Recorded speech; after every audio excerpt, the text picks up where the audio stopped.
এই দুইটা বিষয় আমাদের গ্রাম এলাকার মানুষ, মফস্বলের মানুষ লক্ষ্য রেখে তারা তাদের মহামূল্যবান ভোটটা প্রদান করে।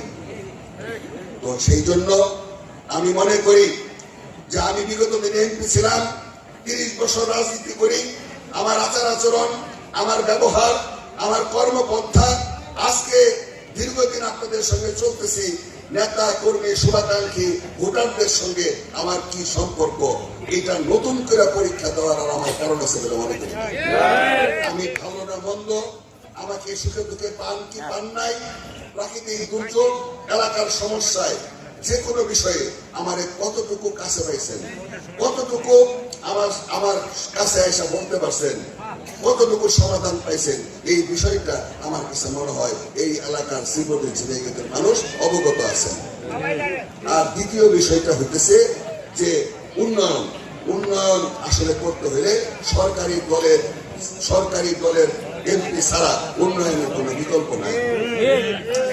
আমাদের শ্রীপতি ঝিনাইগাতীর অনেক সমস্যা, আমাদের পর্যটন অবহেলিত, আমাদের হাতির সমস্যা, আমাদের খালখননের সমস্যা, আমাদের পাহাড়িয়া বেল্টে পানির সমস্যা, পানি পাওয়া যায় না সাবমার্সিবল ছাড়া, আমাদের রাস্তাঘাট, তো এটা জীবনের প্রথম শর্ত একটা মানুষের উন্নয়নের, একটা মানুষের শিক্ষা, স্বাস্থ্য, স্বাবলম্বী এবং একটা মানুষের যতগুলা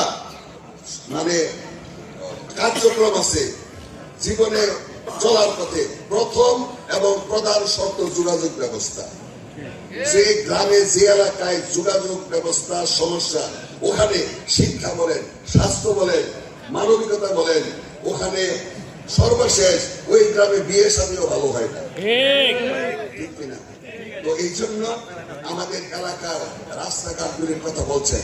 আমি এই 15 বছর পরে বিভিন্ন মাহফিলে, বিভিন্ন অনুষ্ঠানে যাইতে গিয়া যে রাস্তাগুলির সমস্যা দেখলাম, আসলে এই রাস্তাগুলি একেবারে অবহেলিত এবং বৃষ্টি হলে চলাচলের অনুপযুক্ত। তো আপনারা দোয়া করবেন, যেহেতু বিএনপি ক্ষমতায় আসছে, যদি আমি 9 তারিখের নির্বাচনে আপনারা আমাকে ভোট দিয়ে নির্বাচিত করেন, আমার প্রথম কাজ থাকবে আমাদের এই ইউনিয়নগুলির রাস্তাঘাটের যে সমস্যাগুলি, রাস্তাঘাট কিন্তু সব রাস্তায় বড় না, আমাদের অনেক ছোট রাস্তা আছে, অল্প একটু রাস্তা, এই রাস্তাগুলির কাজ আমরা ইনশাল্লাহ নির্বাচন 9 তারিখ হলে এরপরে আমরা শুরু করব।